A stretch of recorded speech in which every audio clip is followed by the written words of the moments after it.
how to read, what to read, and there's a lot of problem with reading. Again, people want to read, but for some odd reason why they either don't have time or they can't actually start reading. And even if they start to read, after a few minutes, they just completely, the mind goes blank and they get bored, and then they're like, just forget about it. I don't want to read this.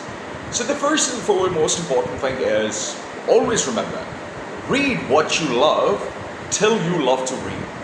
So you read what you love, anything, fiction, non-fiction, you want to read poetry, you want to read philosophy, anything that you absolutely enjoy to read. Start reading that thing first. And then when you start reading what you love, you eventually would love to read. And that is something that I've done over the last 10 years. On a daily basis, I consume knowledge for up to 200 minutes. That's just something which is very basic. How are you going to read that much? And what is that one thing that you must do to make sure that whatever you're reading, whatever you've read, it stays with you? This is something which I keep on getting, in comments, in inboxes, and in WhatsApp as well, that, Darashikoh, can you kindly tell us, firstly, how can we read? We don't have time. Plus, if we start reading something, we can't finish it. Or even the worst one of all, I read something and after a couple of pages, I don't know what I read in the last 2 pages. So I go completely blank. And then now I lose track. Then I lose the interest, and then everything is lost. So what is that? How can we overcome this thing? So the first thing is you need to build the momentum. Just similarly, when you go to the gym, you don't really expect to lift 100 kgs of dumbbells. If you can do that, fantastic. But then you'll be on bed rest for the next 4 weeks probably. So you build the momentum first. And how you do this? You literally start with 5 minutes. That's all. You have to allocate 5 minutes. And how are you going to start allocating this time period? It's very simple. For example, you like to read something about, let's say, Kaizen. This is one of the very important books that I'm reading nowadays. It's a concept. It's a Japanese concept, Kaizen. Read this book. It's amazing. Firstly, pick up a book which is not too big. It's not too thick. It's something which is very basic, very small, very tiny, very, slim. And then you go through the table of content, whatever is being written, you see the content and see whichever subject, whichever chapter actually catches your attention at that moment. So for example, you are feeling kind of low, then you would like to read something that would trigger the spark. So you go through that book, the table of content, the chapters, and then you see, chapter 7 is actually really good. So you start reading that. And how are you going to read it? You don't just start reading. No, that's not how you do it. You need to have 2 things with you. One, a pen, a nice pen. Have a very good pen with yourself, not like a 10,000 rupee pen, I'm not asking about that, but something that, gets the thing going, or the flow is really good as well, and you enjoy holding that pen as well. And then at the same time, you must have another thing which is called a diary, a nice diary. I'm not saying that buy a hefty or an expensive one, no, not at all. You can simply start with a basic diary, and then keep the diary with you. There's the book in front of you, the pen is in your hand, and then you start reading the chapter. Now, how are you going to read it? When you're reading something, your pen needs to be on that line. You're not underlining that, but you are actually engaging your touch in that thing. Then you kind of read slightly louder as well. So what you're just doing is, you're engaging your 3 senses straight away. Your touch, your voice, and your hearing as well. Then obviously the eye, which is the 4th one, and your brain, the sense overall. So 5 senses are now involved in that. So for instance, after 7th or 8th line, you think, this is a really important point and I really like that. So you have the diary, you start writing that thing. I don't care if it's a whole paragraph, I don't care if it's 2 lines, write that thing down. And start with 5 minutes. Put a timer on your watch. Do not use your phone. Put your phone away. Like if you're sitting in your living room, put it somewhere in your storeroom and switch the damn thing off. Don't put it on silent mode. Don't put it on vibration mode or anything of that sort. No. Why am I saying that? Is because if you keep that in your, by your side, the phone, and if for instance, if it blinks, if there is a call coming in, you would get distracted.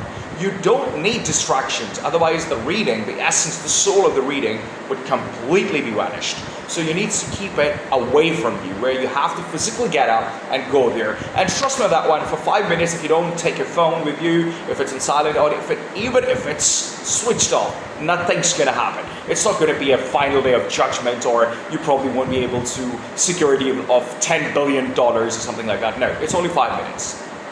Your watch is set for 5 minutes, you write the thing down. So what I normally do is I write the starting time and then the ending time. I write it there. So 10 o'clock I start reading. I do a slot of 20 minutes in a go. So I write 10 o'clock starts, 10:20 finish, and then I start reading. So I don't care if I read 1 page, I don't care if I read 5 pages, I don't really care if I read 17 pages in those 10 minutes. I read that. For first, 5 minutes is not much of a big deal, but initially if you haven't done the reading bit in a few years, in a few months, so you need to get that momentum going.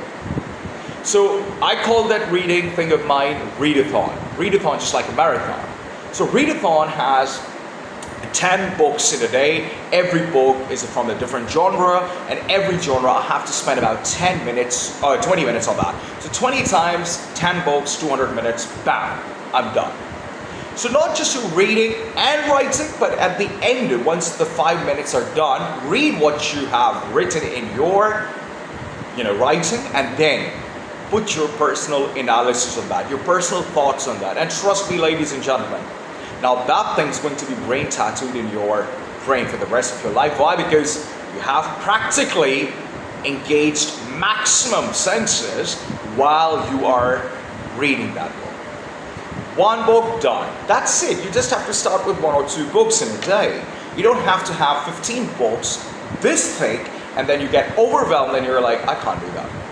So you don't need to be lifting a 100 kg dumbbell on the first day. Yes, probably on the 100th day, you probably would be able to pick up an 80 kg dumbbell, which is an understandable thing.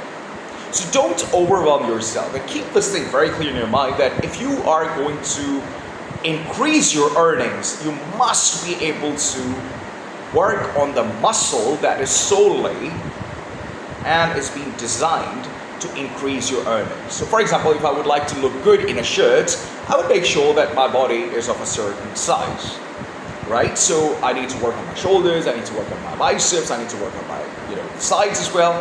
At the same time, if I want to have a good impact on my financials, if I would like to have a drastic increase over a period of time on my financials, I need to work on the muscle that is solely responsible for that, and that is my brain. That is my mind. I need to train that muscle so that it'll come up with the new ideas, and when the new ideas come in, I would immediately put them into action and practice, and they will eventually bring substantial increase on my financial standards. That's as simple as it is. Why am I saying that? So for instance, people are like, why do we need to read a book? I mean, why do I even bother reading a book? Why can't I just go onto the YouTube and watch something which is a 10-minute summary of that sort, of that particular book? I'm all down for that as well. But try to minimize your screen time. Try to go back to the basics. You would enjoy that like anything. Once you get a hang of it, once you start enjoying reading, trust me on that one, guys, you are not going to be able to sit with your friends or hang out with your friends. You'll be like, I'm going to be sit with my books and that's it. And another thing, see what happens if I, for example, pick up this book here. Now see this book, The Art of Seduction. Please don't judge me. So The Art of Seduction is quite a thick book, So if I'm the first time reader, and if I start going through this stuff, so I would be overwhelmed, and that is not fair on my mentality as well, because now my mind is not prepared to engage in such a thick book. So my eyes are looking at something which is so attractive, the cover and everything, but at the same time, because it's too thick, I won't be able to engage and I get overwhelmed.